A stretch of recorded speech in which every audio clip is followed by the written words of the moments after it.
यहाँ पे हमसे प्रूफ मांगा गया है कि ए को आर अल्फा के इक्वल प्रूफ करें। तो ये बहुत इंपॉर्टेंट क्वेश्चन है बोर्ड के लिहाज से, और ये आपकी बुक का टॉपिक भी है। वहाँ पे थोड़ा सा ज़्यादा एक्सप्लेनेशन के साथ दिया गया है, तो आपने कोशिश करनी है कि आपने इस तरह से सिंपल सा प्रूफ बस प्रिपेयर कर लेना है, जो कि आपके 2 नंबर का क्वेश्चन रेडी हो जाएगा। ये इस तरह से आपका 5.4 relation between angular and linear velocities, ठीक है। ये मैंने प्रूफ अभी करवा दिया रिसेंटली, ठीक है। V इक्वल है आर ओमेगा प्रूफ करवा दिया। इस तरह से यहाँ पे देखें कि AT इक्वल है आर अल्फा को भी प्रूफ करना है। तो आप लोगों ने इतना बड़ा टॉपिक इतनी ज़्यादा थ्योरी के साथ याद नहीं करना, बल्कि इस तरह से सिंपल से 2 प्रूफ याद कर लेने और आपके 2 नंबर बोर्ड में आ जाएंगे, ठीक है।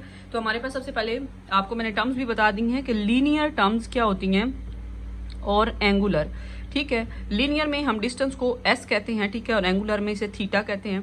लीनियर में हम वेलोसिटी को v कहते हैं और इधर ओमेगा कहते हैं। लीनियर में हम एक्सेलरेशन को a कहते हैं और इधर अल्फा कहते हैं, ठीक है।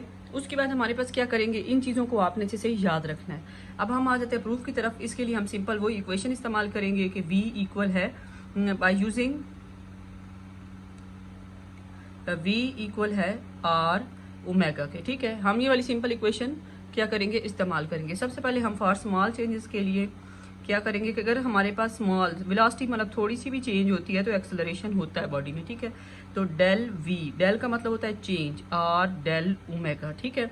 मतलब उसकी लीनियर वेलोसिटी भी चेंज हो रही है और उसकी एंगुलर वेलोसिटी भी क्या हो रही है, चेंज हो रही है। अब हम क्या करेंगे, इसके बाद हम लोग डिवाइड कर देंगे टाइम पे। किस पे डिवाइड कर देंगे, divided by time on both sides, ठीक है। ऑन बोथ साइड्स क्यों डिवाइड करेंगे, क्योंकि हमारे पास क्या है कि divided by the time on both sides, क्योंकि वेलोसिटी में जो चेंज आएगा वो किसके लिहाज से आएगा, टाइम के लिहाज से आएगा, del omega by delta T, ठीक है।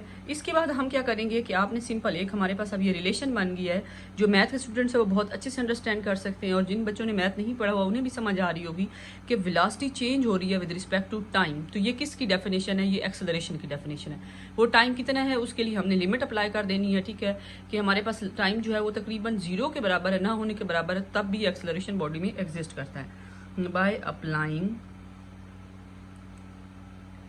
लिमिट, ठीक है, लिमिट अप्लाई कर देंगे बोथ साइड्स पे, ठीक है, del v by delta T limit, ठीक है, कितनी है लिमिट हमारे पास, डेल टी टेंड्स टू 0। इसका मतलब होता है कि टाइम तकरीबन 0 की तरफ जा रहा है, इतना मतलब टाइम कम है, ठीक है। तो उसके बाद हमारे पास यहाँ पे r कांस्टेंट है, इसको साइड पे कर दें, limit delta T 0 del omega by delta T. अब आपने डेफिनेशन पढ़ रखी है कि change in velocity with respect to time is equal to acceleration, ठीक है। तो यहाँ पे एक्सेलरेशन आ जाएगा, इस साइड पे आर है और इसकी जगह पे क्या आ जाएगा, अल्फा आ जाएगा। क्या आ जाएगा, अल्फा, क्योंकि हमारे पास चेंज इन लीनियर वेलोसिटी तो लीनियर एक्सेलरेशन, और चेंज इन एंगुलर वेलोसिटी तो एंगुलर एक्सेलरेशन होगा, और ए अल्फा। तो प्रॉपर आपने इस तरह से मतलब इतना बड़ा आप इतना कॉम्प्लिकेटेड टॉपिक याद करने के बजाय आप लोग इस तरह से सिंपल इसको प्रूव कर सकते हैं। 5.4 टॉपिक पूरा इतना बड़ा थियोरेटिकल टॉपिक याद करने के बजाय आप इस तरह से सिंपल सा प्रूव कर सकते हैं और आपको एग्जैक्ट आपके 2 मार्क्स मिल जाएंगे।